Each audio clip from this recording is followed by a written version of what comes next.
नमस्कार मंडळी. खरं तर हे असे वही पेन वापरायचे दिवस गेलेले आहेत. अनेकदा असं होतं की आपण सगळ्या ज्या आपल्या नोट्स असतो कामाच्या त्या मोबाईलवरच काढतो. 24 तास आपल्या हातात मोबाईल असतो. मोबाईलशिवाय आपला दिवस जात नाही आणि सगळ्यात महत्त्वाचं म्हणजे व्हॉट्सॲपशिवाय आपल्याला करमत नाही. तर या व्हॉट्सॲपविषयीच आलेल्या नव्या नियमांविषयीच तुमच्याशी बोलायचं आहे. खरं तर अजून नियम लागू झालेले नाहीत, पण त्याचा विचार सुरू आहे, तर त्याच्याविषयी बोलूया. त्यामुळे व्हिडिओ शेवटपर्यंत नक्की बघा, कारण तो तुमच्या नक्की फायद्याचा आहे. नमस्कार, मी सुवर्णा.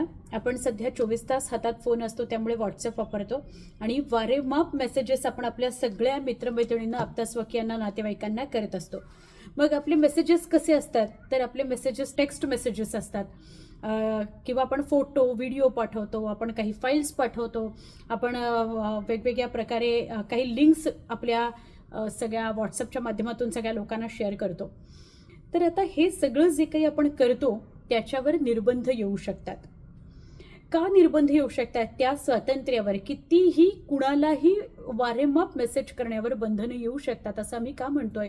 तर एक बातमी समोर आली आहे की व्हॉट्सॲप मेसेज पाठवणाऱ्या संख्येवर आता निर्बंध येऊ शकतात. व्हॉट्सॲपचे मेसेजेस आपण किती पाठवायचे याच्यावर बंधनं जर आली तर त्याचा फटका बसणार कोणाला? सगळ्यात जास्त सर्वसामान्यांना, कारण आपणच एकमेकांना खूप सारे मेसेजेस करत असतो. पण नाही, यामध्येच गोम आहे. खरं तर सर्वसामान्यांना, सर्वसामान्य जे युजर्स आहेत त्यांना याचा फटका बसणार नाही आहे. जे व्हॉट्सअप रेग्युलर वापरतात त्यांना याचा फटका बसणार नाही आहे. तर खास करून ज्या मोठ्या कंपन्या आहेत, जी बिझनेस अकाउंट्स आहेत, त्यांना याचा फटका बसू शकतो. मी असं का म्हणते?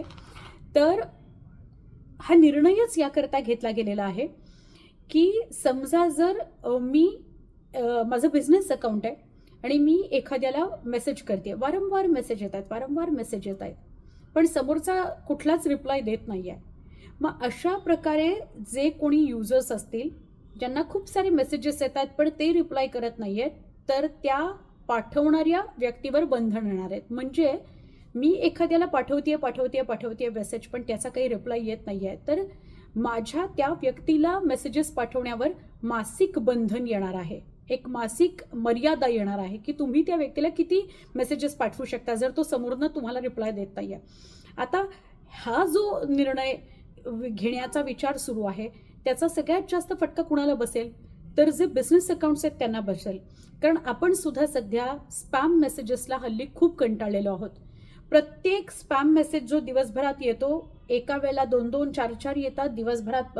खूप सारे मेसेजेस त्याच अकाउंटवरनं येत राहतात आणि आपल्याला निर्बंध घालता येत नाहीत. आपल्याला निर्बंध कसे घालावे लागतात? तर आपल्याला त्या अकाउंटमध्ये जाऊन, मेसेजेसमध्ये जाऊन स्पॅम मध्ये त्या कंपनीला टाकून मग आपल्याला ते मेसेजेस ब्लॉक करता येतात. त्याच्याऐवजी आता स्वतःच मेटा कंपनीनं असा निर्णय घेतलेला आहे की अशा प्रकारचे स्पॅम कॉल्सवर निर्बंध लावता येतात का, बिझनेस अकाउंट्सवर निर्बंध लावता येतात का ते बघूया. म्हणजे व्हॉट्सॲप युजर्सना याचा जास्तीत जास्त फायदा होईल आणि कमीत कमी त्रास होईल स्पॅम मेसेजेसपासून, स्पॅम कॉल्सपासून. आत्ता सध्याच्या घडीला व्हॉट्सॲप यूज करणारे जगभरातले युजर्स किती आहेत?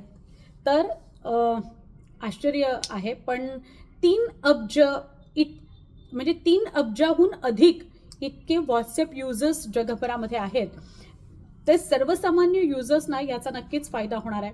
पण जे व्हॉट्सॲपला आपल्या बिझनेससाठी चालवण्याचा प्रयत्न करतायत, वापरण्याचा प्रयत्न करतायत, त्यांना व्हॉट्सॲपने बंधनं घातलेली आहेत असं आपल्याला म्हणता येईल. जर माझी एखादी काहीतरी वस्तू बनवणारी कंपनी आहे, मी माझा व्हॉट्सॲप तयार केला आणि मग मी अनेक लोकांना, ज्यांचे नंबर माझ्याकडे आहेत किंवा मी ज्यांच्याकडून डेटा व्हॉट्सॲप नंबर्सचा मिळवलेला आहे, त्या सगळ्यांना मग दिवसभरात मेसेजेस पाठवत राहते. दिवसभरात 10, 5, 15, 20, 25 मेसेजेस माझे जात राहतात.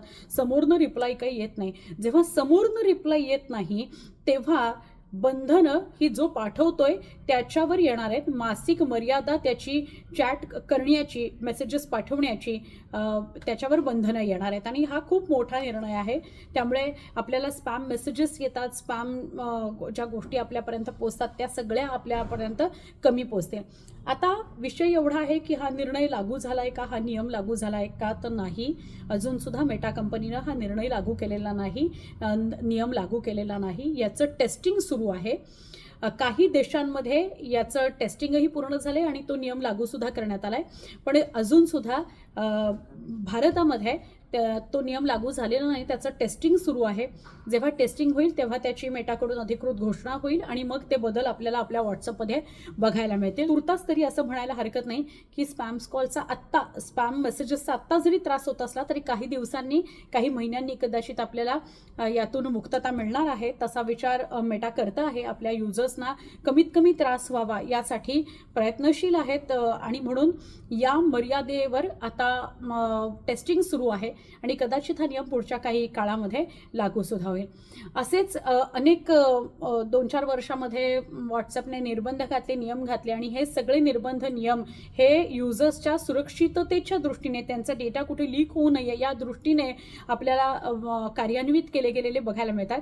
आता आपल्याला स्पॅम्स कॉल्स आणि स्पॅम्स मेसेजेसमधून सुटका मिळते का, हा निर्णय लागू होतो का, हे येत्या काळामध्ये कळेल. व्हॉट्सअप संदर्भातल्या अजून अशाच काही इंटरेस्टिंग गोष्टी असतील तुम्ही आमच्यापर्यंत नक्की पोहोचवा कमेंटच्या माध्यमातून.